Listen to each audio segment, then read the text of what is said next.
Hello everyone, hope you're doing well. Today we are once again back looking at the stuff which was passed to developers in December of 2019. Now it's time to have a look at the ground forces section.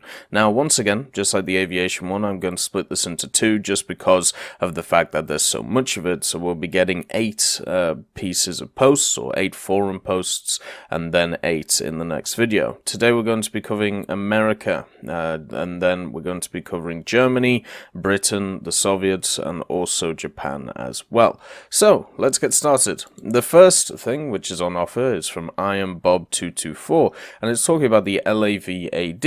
Now the LAV Ad is a very interesting idea. It's pretty much an LAV Ad. It's pretty much an LAV 25, which you can see right here, which has on top of it an anti-aircraft system. The anti-aircraft system either comprises of a 25mm Gatling gun with 8 fire and forget Stinger missiles, which is the top configuration that you can see, or the bottom configuration, which is the same 25mm, but what it has access to is instead 4 Mistral missiles, but we don't know how many are actually on board of the machine. Overall, if we have a look at how many are on offer, so the top picture, you have launchers which carry 8 of the Stingers and then have 8 in the actual chassis themselves. So it technically has a full reload on board, so 16 overall. When it comes to the Mistrals, we're not exactly sure how many this thing could actually, use. It also has access to the Blazer air defense turret, which is what the whole turret on top is called.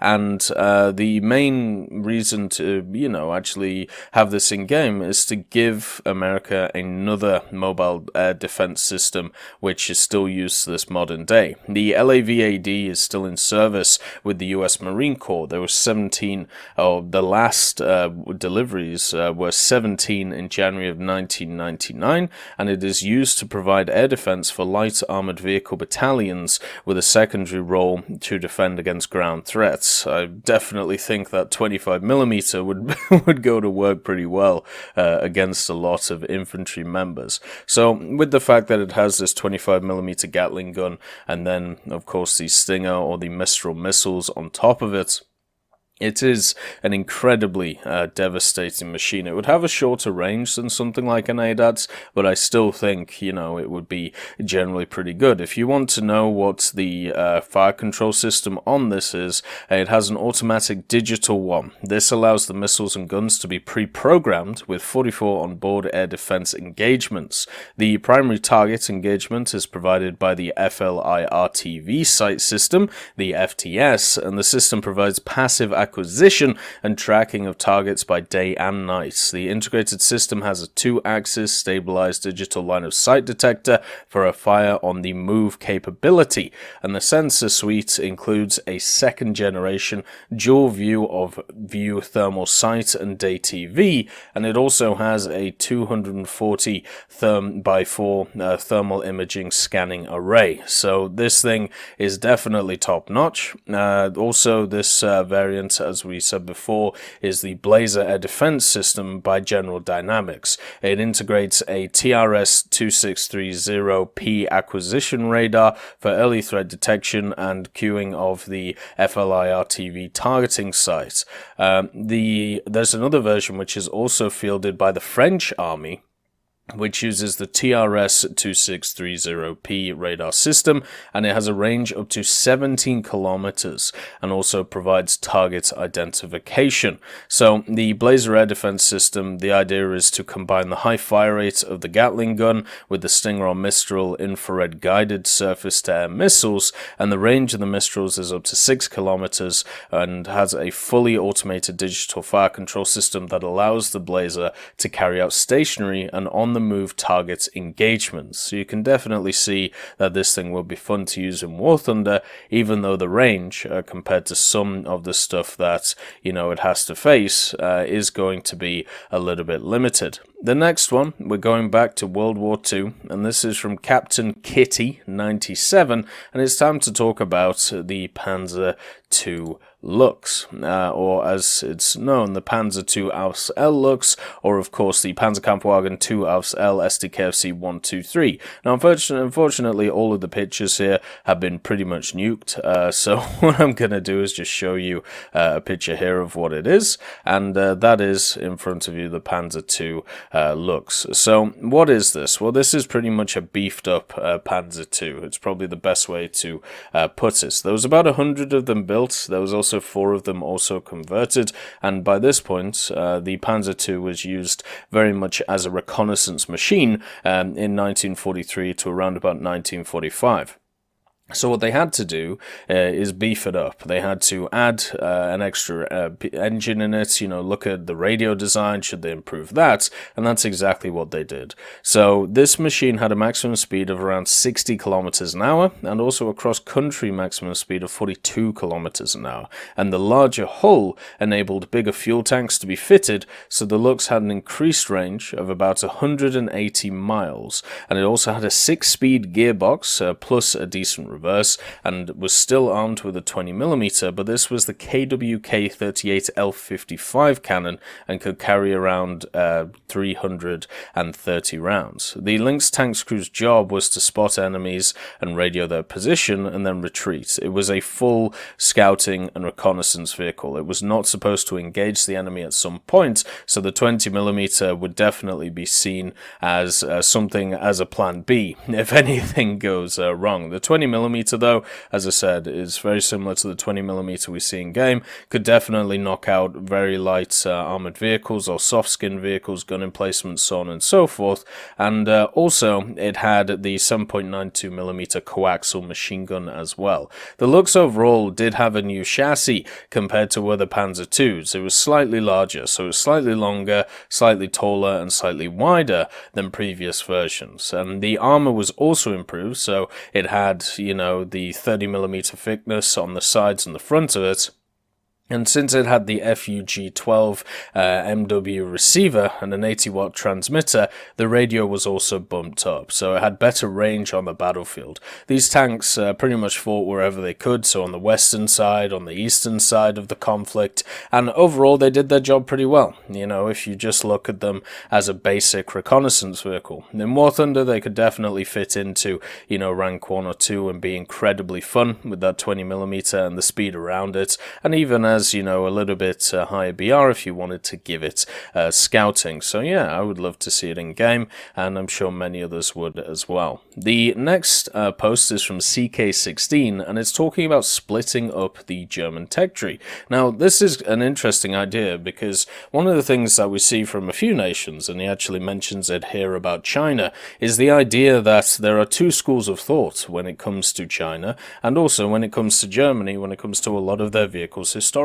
This is because of the fact that Germany for a long time, obviously between World War II and very much, 30 to 40 years ago at this point, was 2 separate nations. You had West Germany and you had East Germany, which was obviously decided after World War II. You had the Soviet-influenced East Germany and the Western-influenced West Germany, or let's call it the US-influenced West Germany. So therefore, you had different schools of thought when it came to tank design, when it came to aviation design, when it came to all of these things. So the idea that CK is proposing is why not take that and split it into 2 distinct tech trees, so 2 new nations out of 1. And the reason to do this is so you could have, like, tank realistic battles have more accurate or historical matchups. So instead of just having, everybody versus Germany, you could give the Soviets an ally in the form of East Germany and also China, so therefore more people would play it, and you could have these more historical, matchmaking lineups against each other. So tanks that were designed to fight each other would be able to fight each other. Now, this is all well and and dandy until you realize that why would people play inferior versions of, you know, Soviet vehicles instead of just playing the Soviet vehicles. And also we still already have a problem with people just playing the Soviet vehicles in the first place. But the general idea of splitting a tech tree into two, I don't think is bad. I just don't think it should be done for matchmaking things. So the question is always, when halfway down a tree you split it into two, how do you actually put this into the game in a reasonable way? Well, the way that CK is proposing is you move all the remaining World War II vehicles in game for Germany into rank 4. And then what you do is, just like helicopters, when you finish rank 4 of Germany or get so many vehicles, you're able to choose which set of tech tree that you want to research. So you can just, you know, split the research evenly, or you can do whatever you feel like. And then you can run those World War II vehicles with whichever lineups that you want, but you cannot run East German vehicles with West German vehicles. So the World War II would act as neutral vehicles to fill a lineup until you could create a full lineup with these vehicles in front of you. Aircraft would also act the same when it comes to it. So yeah, that's basically the general ideas of how this would work. It does seem to have a look very much at the realistic side of things. I'd definitely be interested to see how this would work for arcade, because I don't think it would work for arcade, and obviously in simulator the lineups are just plastered anyway, so it doesn't really matter too much when it comes to it. The other thing to also talk about as well is the fact that if you do this, as we talked about, this could open up this idea to other tech trees, such as China with the PRC and the ROC side. So yeah, it's definitely an interesting idea, and would be nice to see some kind of ideas around this as well when it comes to other tech trees, but I personally disagree with it, just because of the fact it just makes lineups harder to create. And also, what happens when you have reunification? Because technically the Leopard 2A5 is not a West German tank, it is a German tank, but it is labeled as a West German tank. It's the problem with having a bulge in the tech tree, right? How is that going to be represented in the game? The next one is from Piev, and this is talking about the Schutzpanzer Puma, the IFV, or the very modern IFV coming out of course, the Germans. So the Puma infantry combat vehicle, it was jointly developed by Krauss Maffei Wegmann and of course Rheinmetall in Germany to replace the old Marder 1 IFVs. The Marder 1 IFVs have been around for quite a long time by the time the Puma had started coming around. We're talking about, I believe, about 30 years. And there was actually projects to replace the Marder 1. The Marder 1 was going to be replaced by a Marder 2. There was a single prototype that was built and delivered for trials. But the unification of West and East Germany meant that because of the easing relations with Russia and the projected cost, they actually dropped the Marder 2 and then later on carried on with the Puma project. So this is the Puma, as you can see here, in one of its configurations. The Puma is kind of an interesting vehicle in the fact that it is very modern, meaning that it's the first 5 pre-production vehicles, they were delivered in 2004, and by the time the Puma was actually entering service, it was 2015. So the first production IFVs of the Puma were delivered in 2015. So this tank is technically 4 to 5, oh sorry, this IFV is technically 4 to 5 years old. It is incredibly young for the game, but then again we do have stuff like the Type 16, so it makes sense. There is also a bunch of different configurations that you can run the Puma in, meaning that there is a lot of room if you want to add in different variants. So there are 3 key features that it does rely on.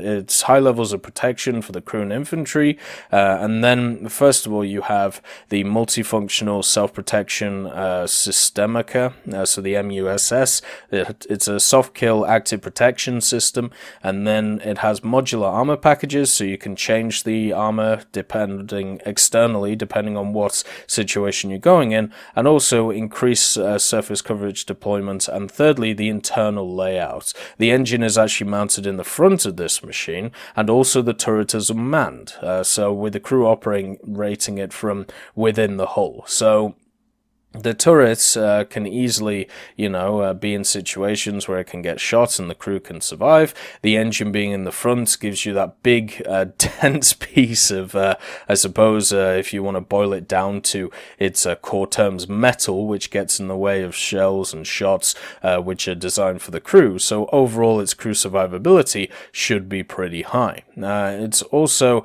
got the engine bay and crew compartments, which are fitted with fire suppression systems, and also has full MBC protection as well. So let's have a look at the configurations of the modular armor. So the basic version is referred to as level A, which is the one you see before you. Level A means air transportable. So this includes full mine protection and ballistic protection on a high level, and the up-armored version is referred to as C, or level C, which means combat. So the front and upper sections of the hull are welded on passive armor fixing points. Attached to these fixings are plates of AMAP ammo, AMAP B. The manufacturer states that AMAP B combined with the Puma's hull steel offers protection of level 5 of STANAG 4569 against KE rounds.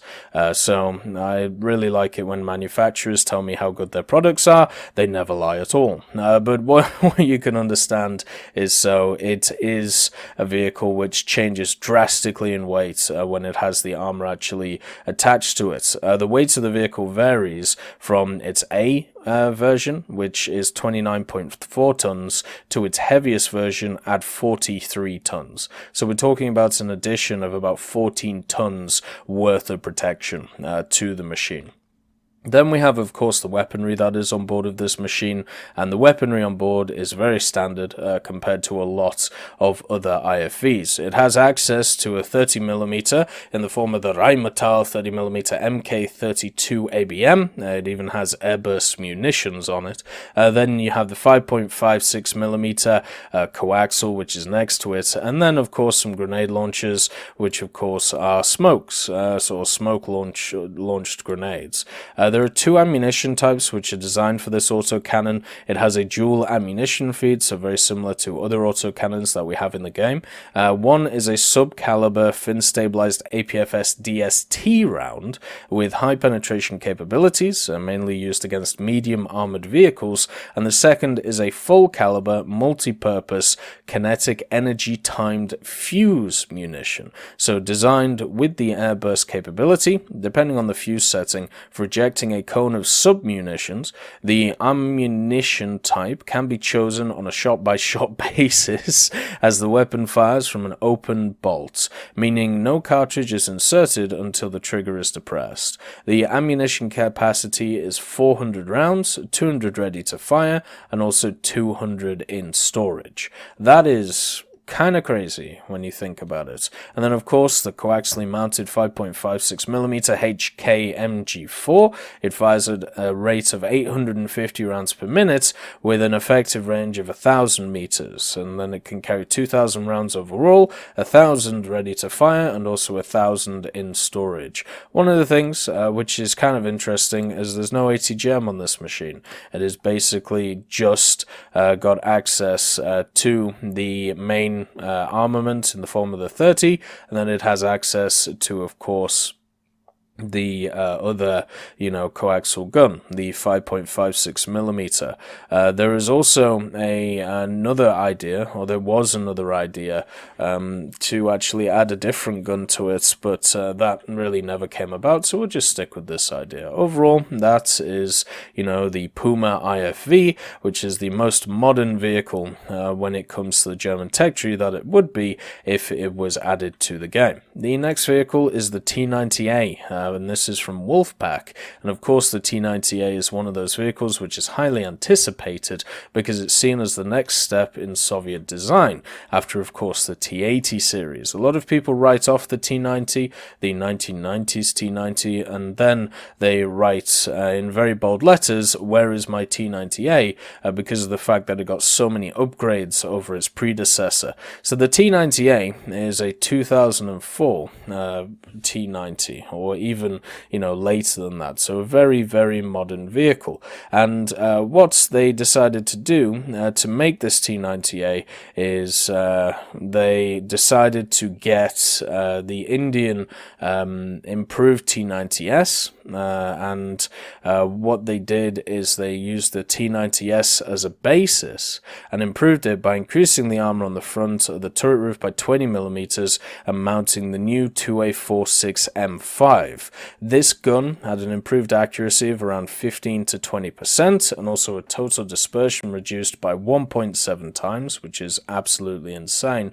And then also there was some other changes as well. So this vehicle really got, you know, a lot of changes to it. So the first changes was obviously, as we talked about, the gun, and then you had the FCS 1A42 with the sighting complex, the 1G45, the commander sighting system, the TO1K04, and the ballistic computer, the 1B5281. So massive control to the fire control system, massive improvement to the fire control systems. And what this pretty much means is that the EME automatically fed information into the ballistic computer, allowing for more accurate targeting. The traverse rate of the gun was not affected, it still had 40 degrees per second, and also kept the stabilizer from its predecessor, which is obviously good. It was given the PK5, which is a day-night periscope. This was also stabilized on both planes, and during the day it could give you 8 times zoom, and during the night 5 times.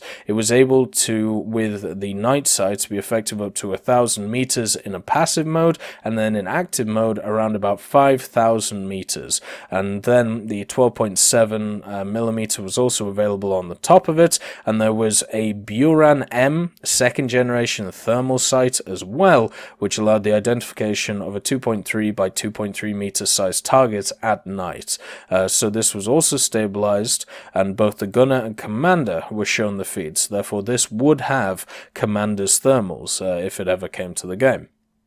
There was also some other stuff added, such as the environmental monitoring equipment, and the Stora 1 may have been replaced with the Stora 1M, and then you have the new welded turrets. Now this is the big difference compared to the T90. The welded turrets means that they actually took a turret from a prototype they were creating, the Object 187 version 3 and 4, and they took the turret and made the rear smaller and more pointed, and the main composite array was also more angled. The new ERA was also replaced with some older Contact 5. So the engine as well was the V92S2 1000 horsepower engine. So this didn't actually increase the top speed to any major degree, but it did massively improve the horsepower per ton from 18 to 21.5, and this resulted in a better acceleration. But what it didn't do is it didn't do anything to one of the major problems, which is of course the reverse rate, because the same transmission from the T90 was retained, so therefore it only had a reverse speed of 4 kilometers an hour, and this of course is not great. And also the same Contact 5 was also retained. So instead of having new ERA which was created at the time, and it was actually shown on the Object 199, the Ramka, and also the Relict ERA, which is what it was called, they decided to opt for the Contact 5 instead, which is kind of interesting. If you want to see some pictures of, you know, the original 190S, which was of course the Indian one, you can see it right here. And then of course you have stuff such as the specific systems of the vehicle right here. The main upgrades, though, as you can see, is of course the turret armor, the engine and also the fire control systems, which made this way more of a modern MBT. Now, since a lot of the information is classified when it comes to this machine, there is a lot of guesses when it comes to the armor in this article. I'm not interested in going through them. So basically what we went through is pretty much the main changes of this machine. It's supposed to be able to pretty much stop anything that comes at it, and if you want a general estimate, we're looking at about 800 millimeters versus kinetic when it comes to its outer cheeks, and then with contact 5 around about 1150. So that's about where you're looking at, and I'm sure when it comes to these armor values, they can be manipulated in game. The next vehicle is the Challenger 2. But it's not just a Challenger 2, it's a Challenger 2 that everybody knows, because it was one that was open to the public only a few years ago. This is from Duck Martin, and we're talking about, of course, the Megatron.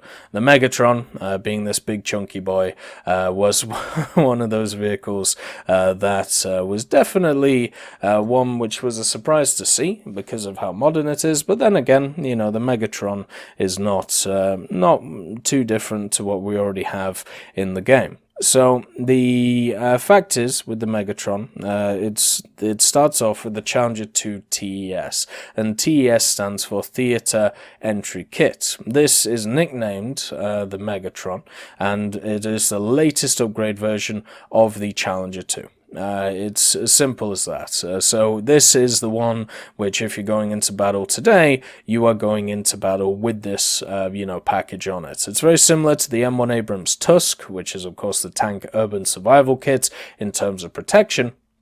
And the test system was developed to increase protection of the tank against tandem warheads and also IEDs. So the Challenger 2 TES Megatron was first presented in June 2013 at a defense event in Millbrook, and then in June 2016 a new version of the Challenger 2 Megatron was shown off in Bovington at the Tank Fest, which was fitted with a new armor design. So this is the one that you see right in front of you. The one right here is probably a better representation of what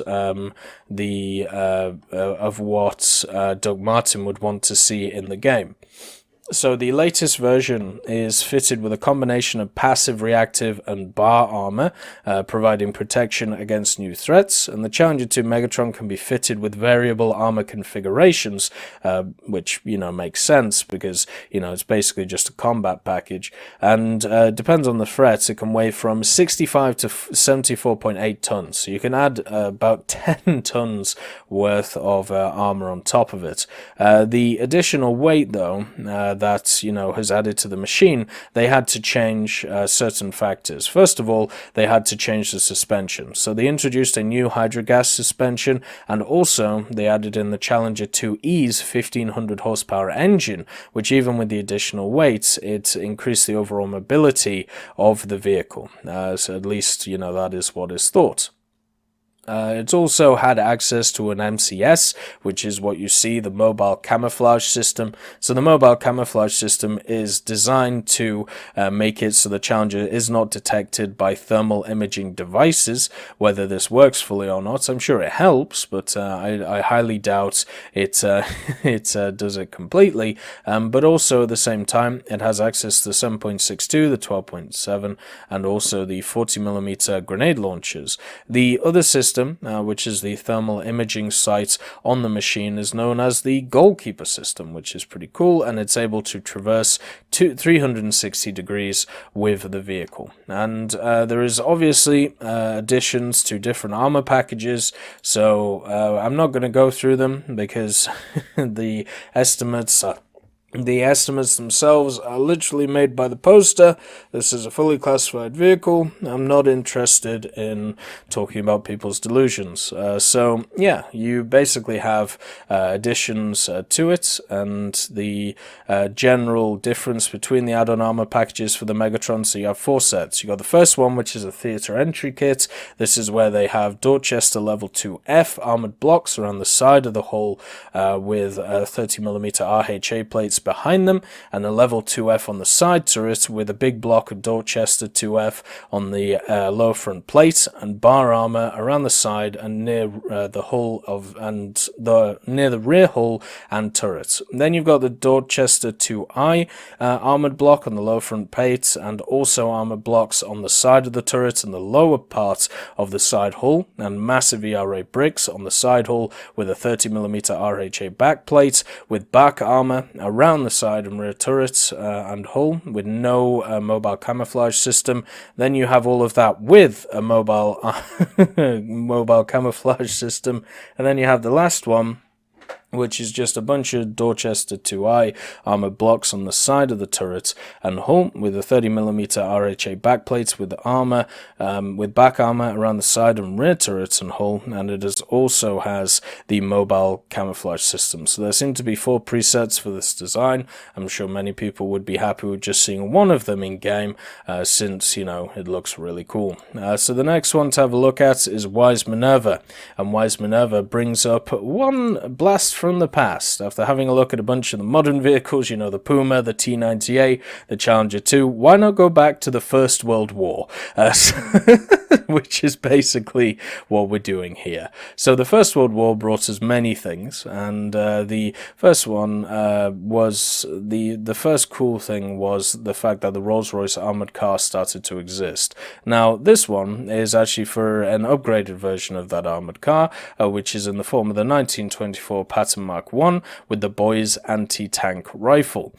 So in the Middle East theatre in World War I, the actual 303 Vickers machine gun armed RRAC, which stands for the Rolls-Royce armoured car, actually gained a reputation of being a very reliable machine, even to the point where T.E. Lawrence said that it was more valuable than rubies in the desert, and he'd wished that he could bring one back from the war, basically, which is very much interesting. It also served in the War of Independence for the Irish Civil War, which is pretty cool.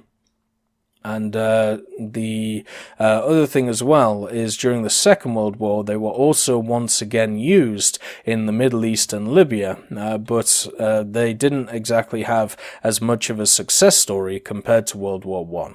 The main issues that they had was the fact that it is still just a Rolls-Royce car with a bit of armor slapped on top of it, 12mm armor plates all over it, and they suffered against stuff like Italian aircraft, and during the early days of the war, they were also known to harass Italian infantry, so you know, they could do pretty well with their 303 Vickers machine guns. And then in 1940, so you know, a year into the war, the 11th Hussars converted 34 RRACs at a workshop in Cairo by fixing an open-topped, non-rotating turret with a Boys anti-tank rifle and also a 303 Bren machine gun, and they also gave it a 4-inch smoke launcher. So they improved the weaponry on it by quite a lot. Instead of just having a single 303 Vickers, they now had a 303 Bren gun plus a Boys anti-tank rifle and a smoke launcher, but they didn't make it so the turret was non-rotating, so you weren't able to actually rotate it to attack enemies. The other thing as well is the guns, the Bren gun had a monopod, and the Boys had a monopod, and the Bren was removable for anti-aircraft duties, so you could pretty much just take it off and then, you know, go after stuff. And as I said, 12mm plates were also used on this machine. Some of the cars were actually stripped of their armor though, and had these ideas mounted on a Fordson truck chassis with a fully rotating turret with the Boys rifle, and these Fordson armored cars are often mistaken for RR cars, though the Fordson is longer and the RRAC never had the Boys in a rotating turret. So if you see, you know, a car and it doesn't have its turret facing forwards, then it's probably going to be a Fordson instead of a Rolls-Royce. The next thing is the RR, or the Rolls-Royce, was only produced from 1914 to 1917. So this is definitely a World War I machine which was used, in World War II, but it was modernized in 1924 when they were brought back to the factory and added stronger suspensions and also removed the narrow spoke wheels, among other small changes. So these will be referred to as pattern 1920 or 1924 vehicles. So even though this is labeled as a 1924 vehicle, it still is very much a First World War vehicle, which is just insane. The problem, though, with the Boys anti-tank rifle, even though it was an upgrade over the Vickers machine gun, there were a few problems with the Boys. The Boys could only pen about 23 millimeters of armor at 100 yards. So this is good against early war tanks. It was okay against the T-26. The Finnish actually used it in the war between them and the Soviets and didn't do too well. And it was also kept into service until 1943 when it was replaced with the Piat. It didn't really see too much action after that, apart from in the Pacific theater, where it was kind of used against a lot of Japanese armor. But the problem with the Boys anti-tank rifle is, even though it didn't really have too great penetration compared to some of its contemporaries, and also it had a few problems. There are a lot of reports in World War II of the Boys anti-tank rifle breaking shoulders because of the vicious recoil that this gun had. So you had to watch out for this, when it came to the actual thing. But a lot of these were attributed to people using it wrong, or also using it in ways that they were not supposed to. And in 1942, there was an APCR tungsten core bullet which was developed for the Boys, but it didn't arrive in time for it to see service before it was being replaced. This boosted the effective range of the gun to roughly 20 millimeters of penetration at 300 yards. And even during the Korean War, some of the Americans borrowed some Boys from the Canadian soldiers. Oh, that's a sentence. And they strengthened the actions with steel blocks to enable the guns to shoot double-barreled 50 caliber bullets that now had an effective range of 2,000 yards. So, as usual, America taking something and drastically improving it. But yeah, why not have this little machine around the place? I think it would be pretty fun. It would be completely ineffective, but you could definitely give it scouting and have a bit of fun with it. The last one, but not least, is of course the big old Type 10s. So one thing that, we should be used to now is the fact that a lot of people want these Type 10s in-game, which are of course the new Japanese MBT, and this one is from Tasty 95215, and it's talking about the 4 separate prototypes that we know of the Type 10. Now, this is always interesting about modern vehicles. We kind of know, we see some of them publicly, talked about, and these ones are definitely ones which are generally, overall publicly talked about, and these are the official prototypes. So, these, as I said, these are the ones that we know of. Now, generally, there isn't actually that many differences between them. The fact is,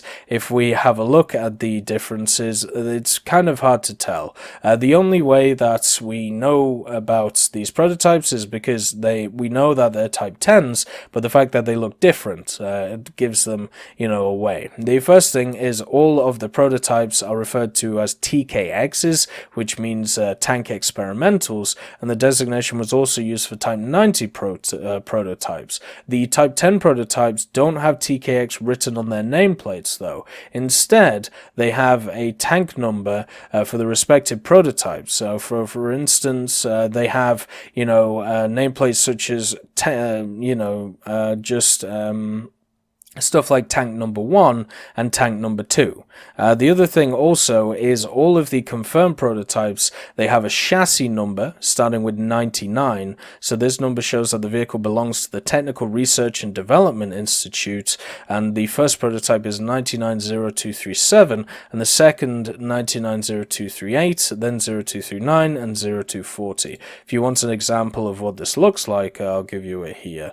So you can see right here that this is what it's talking about. So where it has the number on the side, so this is how you can tell if it is a prototype or not. You should be able to find a number similar to this somewhere on it. External differences, though, when it comes to the prototypes, there are several external differences, but they're not, too obvious, and also wouldn't make, too many gameplay differences in the game. They would all pretty much perform the same.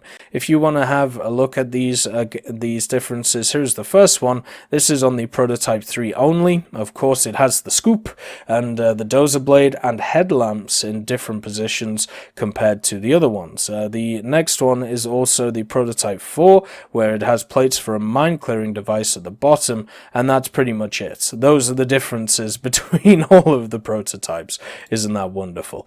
So the fact is, one of the things that is brought up in this article, which is definitely should be thought of, is if you wanted to create vehicles at different BRs for these machines, even though they're incredibly similar to each other, they should have incredibly similar, armor values and also gun values and all of this stuff. One of the things that you could change is you could make certain ones have the Type 10 APF SDS and others not. And also you could take off their modular side turret armor, which would make them a lot less survivable, if you wanted to, because they all have the same gun, they all have the same maneuverability. This is what, by the way, the Type 10 looks like when it doesn't have its modular side armor. It looks very similar to a Leopard 2K when it comes to the general outlook of it, which is, kind of interesting. But yeah, you could take away the Type 10 APF SDS, you could take away some of the modular side armor if you wanted, these prototypes to be different. But to be honest, these are not too different from the Type 10 that will probably be coming in game. So yeah, you could easily make a lineup of 5 separate vehicles, the Type 10 itself, and then 4 of its prototypes. So, and I know a lot of people talk about how there's not a lot of variation in these vehicles, and that's fine, but at the end of the day, if you want a beefed out lineup at top tier, this is something that you're going to have to really want, and for Japan. So that is the first video finished for the suggestions past the developers for the ground vehicles. The next video will tackle China, Italy, France, Sweden, and also another Japanese vehicle. So look forward to that, and also I hope you enjoyed this video. Have a wonderful day.